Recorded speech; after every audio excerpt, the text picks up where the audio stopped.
दोस्तों नमस्कार, बहुत स्वागत आपका चौकस भारत में। मैं आपका दोस्त ब्रजेंद्र। शराबबंदी को लेकर लगातार जितने भी विपक्षी पार्टियां अगर कहें इस वक्त की, तो भाई जवाब और सवाल के फहरिस्त को लंबी करने में तुले हुए हैं। तेजस्वी यादव जो इस वक्त विपक्ष के सबसे बड़े नेता के रूप में हैं, वो लगातार ट्विटर से इस पर एक नया आयाम जो है वो घेरने का प्रयास कर रहे हैं। आईना दिखाने की कोशिश कर रहे हैं वर्तमान सरकार को, खास करके नीतीश कुमार जी को, कि कैसी शराबबंदी है आपकी। इस तरह की लगातार घटनाएं हो रही हैं। उन्होंने यहाँ तक कह दिया है कि भाई ग्रामीण क्षेत्रों में लगभग 16% और शहरों में 15.5% शराब की खपत हो रही है। इस बाबत क्या कुछ कह रहे हैं एजाज अहमद, जो उनके प्रवक्ता हैं, हम आपको वो सुनवाते हैं। सबसे पहले नेता प्रतिपक्ष तेजस्वी प्रसाद यादव जी ने जो सरकार को शराबबंदी के मामले पर आईना दिखाने का काम किया है, उस पर सरकार के पास जवाब नहीं है। शराबबंदी के बाद महाराष्ट्र से अधिक खपत बिहार में शराब की होती है। शहरी इलाकों में 15.5% और ग्रामीण इलाकों में लगभग 16%।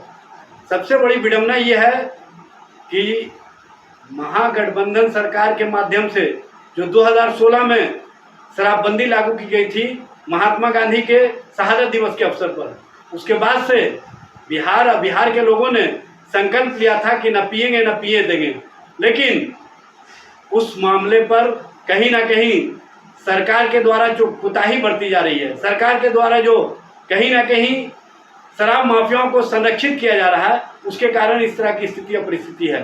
नीतीश कुमार जी, आप इस बात का जवाब दीजिए कि तेजस्वी जी ने मुहिम चलाया था, हमें शराब नहीं किताब चाहिए, हमें मंत्रालय नहीं पुस्तकालय चाहिए, और आपने मोतिहारी की सभा में कहा था कि जो बच्चियों को पोशाक मिल रही है, जो साइकिल मिल रहा है, जो किताबें मिल रही है, वो शराब के राजस्व से जो आय होता है उसके माध्यम से दी जा रही है। जब बच्चियों ने इसका विरोध किया और पोशाक लौटाना शुरू किया, साइकिल लौटाना शुरू किया और बच्चियों ने स्कूल जाना शुरू बंद कर दिया, तो आप और आपकी सरकार की आंखें खुली।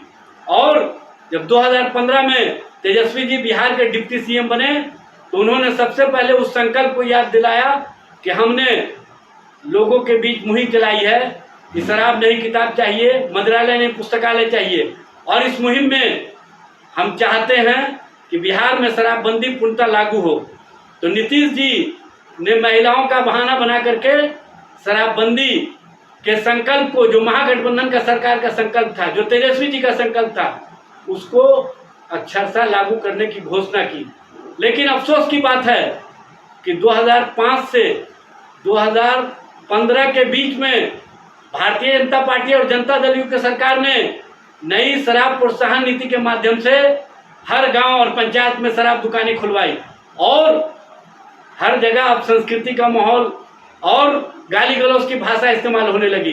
गांव-गांव से महिलाओं की आवाज़ शुरू हो गई कि शराबबंदी लागू होना चाहिए। शराब के कारण हमारे परिवार और हमारे परिवार के वातावरण समाप्त हो रहे हैं। आपने सुन लिया कि क्या कह रहे हैं आरजेडी के नेता हैं। तेजस्वी के ट्वीट पर आरजेडी के नेता ने अपना बयान दिया है। भाई क्या कुछ है आपने सुना ही। अब हम इसी बात को लेकर सीधे पहुंचते हैं। प्रभाकर मिश्र जी हैं हमारे साथ, भारतीय जनता पार्टी के प्रबुद्ध प्रवक्ता हैं, इन्हीं से हम बातचीत करते हैं। भाई तेजस्वी यादव आईना दिखा रहे हैं आप लोगों को कि आपने क्या किया है शराबबंदी को लेकर। शराबबंदी तो कर दिया, लेकिन अब होम डिलीवरी जो है वो चालू हो गया है। क्या कहेंगे? तेजस्वी यादव जी झूठे आंकड़े पेश करके बड़े नेता नहीं बन सकते। तेजस्वी यादव जी मवालियों के अभिनेता बनने की कोशिश कर रहे हैं। तेजस्वी यादव जी ये बता सकते हैं कि उनके माता पिता के शासनकाल में शराब की गंगा बहती थी कि नहीं बहती थी। तेजस्वी यादव जी बता सकते हैं कि उनके पार्टी के कई लोग शराब के अवैध धंधे में शामिल हैं कि नहीं है। उनके माता पिता के शासनकाल में दिन में ही लोग शराब पी के रोड पर घूमते थे और महिलाओं और लड़कियों को फब्बियां कसते थे। आज किसी की मजाल है क्या? और तेजस्वी यादव जी भ्रष्टाचार की बात करते हैं। जब वो भ्रष्टाचार की बात करते हैं तो ऐसा प्रतीत होता है जैसे कॉमेडी शो चल रहा है। अच्छा। पूरा परिवार भ्रष्टाचार में लिप्त है। जहां पिताजी चारा घोटाले में सजायाफ्ता हैं, उसी तरह ये भी अभी समन पर हैं, बेल पर हैं और भ्रष्टाचार के युवराज हैं। अब ये भ्रष्टाचार की बात करते हैं, तो जनता सब आँख खोल के देख रही है आपके सारे नौटंकी को। भ्रष्टाचार की बात करें और जनता आपकी बात को कॉमेडी शो के रूप में नहीं ले, ये आश्चर्य का विषय है। तो आप तेजस्वी यादव जी कुछ भी बोलने के पहले एक बार आत्ममंथन करें। आप लोगों ने जो रायता फैलाया था बिहार में शराब जो धड़ल्ले से गंगा बहा करती थी शराब की और आपके माता-पिता के शासनकाल में जिस तरह का रोड पर तमाशा होता था, जिस तरह महिलाएँ दिन में भी घर से निकलने से संकोच करती थीं, वो सब बात जनता बिहार की भूल नहीं रही है। और आप कितना भी अपना इमेज ठीक करने की कोशिश करें, आपका जो इमेज है अब देखिए, आप तो भाग गए, आप यात्रा छोड़ के भाग गए। मैंने चैलेंज किया था कि आप यात्रा पूरी नहीं करेंगे, इसलिए कि आप तो महलों में रहे हैं, आप तो महल का आनंद लिए हैं और जनता के गरीब-गुरबों के दुःख-दर्द से आपको कोई लेना-देना तो रहा नहीं कभी। आप तो घर भरने, तिजोरी भरने आपके पिताजी ने गरीबों को के नौकरी देने के नाम पर उसकी ज़मीन हड़प ली। तो आपको गरीबों से क्या मतलब है? आप तो पगडंडियों पर चलेंगे तो आपके पैर गंदे हो जाएँगे। इसलिए आप पगडंडियों पर जाना नहीं चाहते, आप नहीं यात्रा कर सकते हैं, आप में ये कुवत नहीं है, ना आपको जनता से लगाव है, ना आप लगाव रखना चाहते हैं। जी, जी। महिलाओं से धोखा किया गया है महिलाओं के साथ। नीतीश कुमार महिलाओं को शराबबंदी के पहले महिलाओं से वादा किया था कि भई हम आपके लिए ये शराबबंदी कर रहे हैं। हर जगह से देख लिया, पहली बार शराबबंदी हुई तो उसके जो फ़लसफ़ा हैं कुछ और निकले थे, लेकिन अंतिम में उन्होंने बड़ा डिसीज़न ले लिया और इस पर सबने हामी भरी थी। लेकिन अचानक से ये कौन-सी वजह रही कि अब शराबबंदी तो लागू है, लेकिन शराब से लोगों की मौत हो रही है? नहीं, नीतीश कुमार जी शराबबंदी को सख्ती से लागू कर रहे हैं। अब कुछ लोग हैं जो नीतीश सरकार को बदनाम करने की कोशिश कर कौन रहे लोग हैं हैं। सर? वो एक पार्टी विशेष के लोग ही इसमें शामिल हैं। किस पार्टी के? बालू के कारोबारी, शराब के कारोबारी, पूरे बिहार जानती है कि एक पार्टी विशेष के ही लोग करते हैं और वो धीरे-धीरे उजागर भी हो जाता है और ये भी उजागर होगा कि ये जो जहरीली शराब से लोगों की मौत हुई है उसके पीछे किसका हाथ था। तो एक पार्टी विशेष के लोगों का यही तो धंधा ही रहा है। हुँ, हुँ। और आज जब इस तरह का धंधा करने वाले लोग पर सख्ती की जा रही है, तब इन लोगों की मैंने क्यों कहा कि वो मवालियों के अभिनेता बनने की कोशिश कर रहे हैं।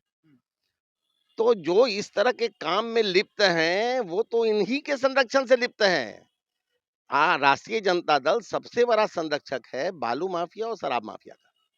और ये अवैध धंधे जो हो रहे हैं, मैंने पहले भी कहा आपको कि उनके पार्टी के कई लोग इसमें शामिल हैं। वो बता नहीं सकते ना, वो मतलब सामने नहीं आ सरकार सकते। को बदनाम करने की साजिश है ये। बिल्कुल है और सरकार सख्ती से इन अवैध कारोबारियों से निपटेगी। विभागीय मंत्री ने भी इस बात को कहा है, माननीय मुख्यमंत्री जी ने भी आश्वस्त किया है और करोड़ों महिलाओं का संरक्षण प्राप्त है, माननीय मुख्यमंत्री जी के इस नीति के साथ है, करोड़ों महिलाएं हैं बिहार की। तो जो लोग शराबबंदी को फेल करने की कोशिश करेंगे, जहां महिलाओं का श्राप मिलेगा उनको, वहीं आने वाले चुनाव में महिला उनका सुपरा साफ कर देंगी। चलिए, बहुत शुक्रिया जानकारी देने के लिए। भाई प्रबुद्ध प्रवक्ता हैं भारतीय जनता पार्टी के प्रभाकर मिश्र। स्पष्ट कर दिया है कि महिलाओं के बात को लेकर आरजेडी जिस तरह से तवज्जो दे रही है और उनका वो संज्ञान ले रही है, निश्चित तौर पर महिलाओं का ही शाप लगेगा आरजेडी के लोगों को जो संरक्षित और सुरक्षित करने में लगे हैं शराब माफिया को। तो चलिए, दोनों तरफ की बातें हमने आपको सुनवा दी है। अब आपको आकलन करना है, आपको डिसीजन लेना है कि हमें करना क्या है, क्योंकि हर हाल में जनता ही मालिक होती है। बने रहिए हमारे साथ। बहुत शुक्रिया।